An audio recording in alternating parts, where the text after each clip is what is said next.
கடம்பா முருகா கதிர்வேல் அழகா அண்ணலாய் கடலாய் எம்மையிலறியாடுற முருகா முதிகையில் தவண்டலிருந்து தோகையில் நடம் புரிந்து தோரணை படை வளர்த்த பதிவேலா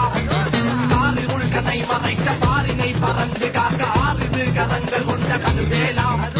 சின்ன குழந்தையில் வண்ண வண்டி வேலை நடந்த கொடுத்த மாம்பழ கண்ணிக்கு கோபம் கொண்டு அவன் பலனி மலையில் உருவானான் ஆறுதல் அளித்த அவை கிழமைக்கும் மரங்கள் சொல்லிய வாழ குமரனை பிடியத நொறுகுமை கணபதிக்கலையோ நாம் தமிழில் ஒரு கடல் என்ற கந்தன் குருபரன் அவன் நாதி சிவன் மகன்